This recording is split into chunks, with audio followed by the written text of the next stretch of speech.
At makakasama po natin si Secretary Manny Bunawan ng Department of Public Works and Highway. Secretary, magandang umaga po sa inyo, sir. Hello.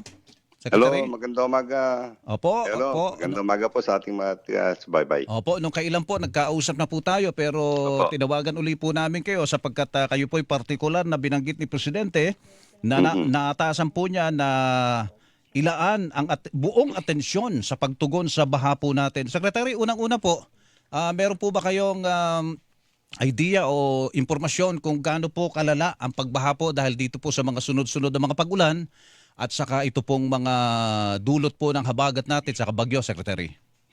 Well, ito na nga po yung climate change na tinatawag natin. Meron na kasi iba na yung pagbuhos ng ulan natin ngayon at talagang tuloy-tuloy, pabugso, malakas. So, ito na nga yung pinagkahandaan namin. Lahat pati yung mga flood control programs natin.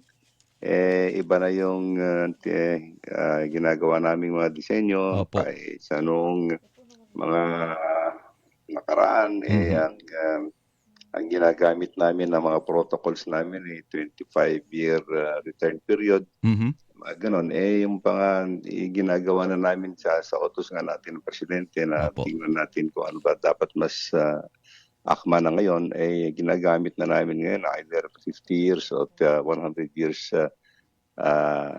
return period na yung pinag-aanuhan namin ng mga disenyo namin na kailangan gawin na flood Opo. control projects. Opo. Opo. Yan po yung ginagawa na namin. Opo. Kahapon po o siguro isang araw o kahapon umaming kayo na talagang luma na at saka barado na 70% na mga drainage dito sa atin sa Metro Manila pa lang, Secretary. Yes Opo. po. Yes, I think ang kwento natin dito is luma na talaga yung drainage system in Metro Manila. And meron ho yung assessment paano nakaraan pa na about 70% yung mga lalong-lalo na yung mga local drainage, about 70% are silted na po. Yung Opo. mga burak na yung nasa loob ng mga mga drainage. Ano yun, mga maliliit po ang butas nun o kaya talagang sobra na ang barado, Secretary? Oo nga, yun na nga Oho. meron kasi hindi naman masyadong Malaki. nadidisilt natin. Yung mga local, yung mga, kaya yun ang mga, una-una kasi pagka yung tubig baha, dadaan dyan sa mga local drainage. Dapat yung mga local drainage should also be efficient para ma-convey niya yung mga tubig baha papunta ko dun sa mga tributaries, papunta sa pumping stations. Kaagad-agad. But I think ito nga dapat na pagtuunan ng pansin. Opo. Lalong-lalo din sa mga urban areas. Hindi lang naman sa Metro Manila. Oho. Ganun din ang sa other urban areas in all over the country. Ganun ang talagang medyo problema yung mga urban drainage system. Opo. So, papalitan po yung mga yon, Secretary? Dapat siguro dapat ikuan natin yung mas malaki na mga drainage system para akma dito sa mga inaasahan natin mga climate change phenomenon. Kasi Opo. mas malakas na yung pagbuhos ng ating mga ulan. Kahit na gano'ng ka-efficient yung pumping stations natin, kung gano'n din yan yung conveyance, hindi naman masyadong efficient, Oho. talagang Magkakaproblema. mananatili yung tubig baha kahit Opo. paano. Opo, kasi yung dadaanan, barado naman talaga. Isa yan sa sinasabi ng mga taga roon sa Rodriguez Rizal. Ano ba ang problema po doon? Baka alam nyo, Secretary. Nagkakaimbudo daw doon. Merong flood control project yata doon na sa tingin nila, mas kumipot pa nga yung daanan ng tubig. Alam nyo ba yun, Secretary? Yung kanilang problema doon? Ayan na nga yung mga ganong klase, Melo, yung mga, siguro yung mga waterways din, sinasabi ko nga yung mga waterways, napansin namin na yung mga riverbeds masyado ng silted din. Mabababaw na yung mga riverbeds, yung mga malalaking ilog.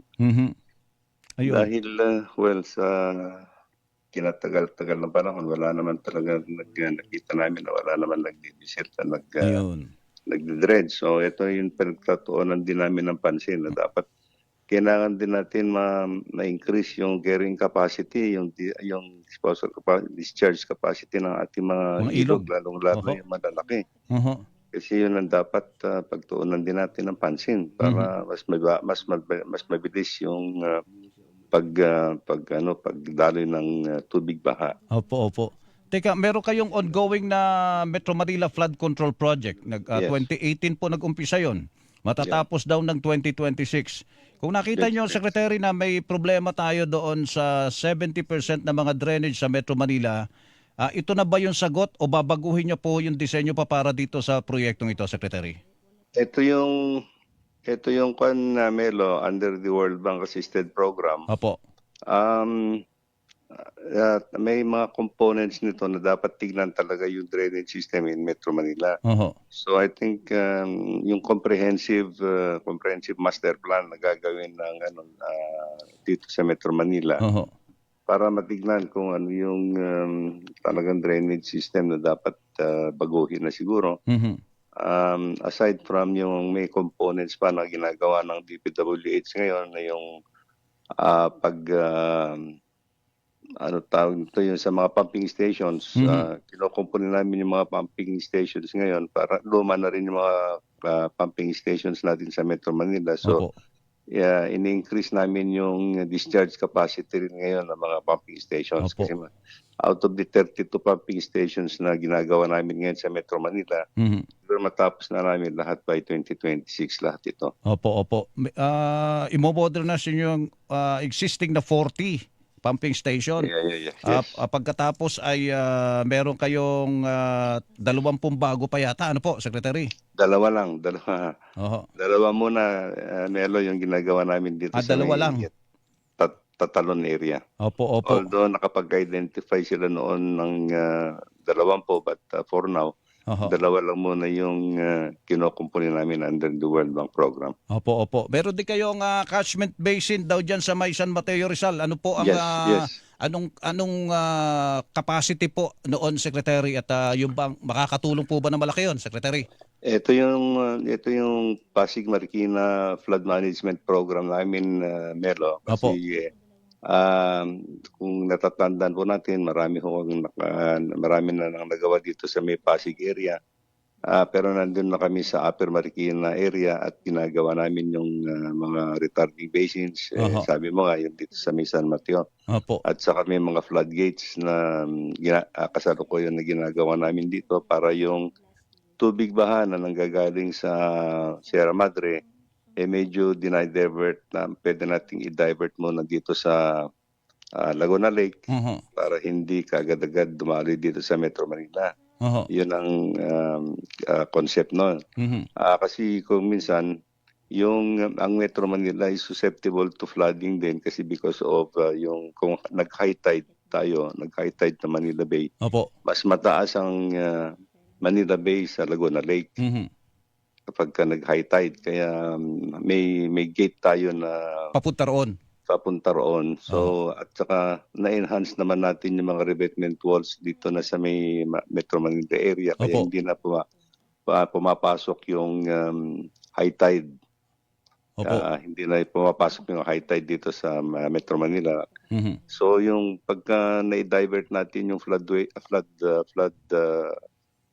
water sa Laguna Lake, pagka naman mababa yung Manila Bay, saka natin pinapakawalaan. Opo, opo. Doon na Ganun yung concept nun. sa Manila Bay. So may dalawa tayong option pala, Secretary. Yes, Diyan, sa sistema na yan. Sige po, Secretary, salamat po sa panahon at huwag po kayo magsasawa na kayo matawagan namin sapagkat marami tayong problema tungkol sa baha ngayon, Secretary. Ano po?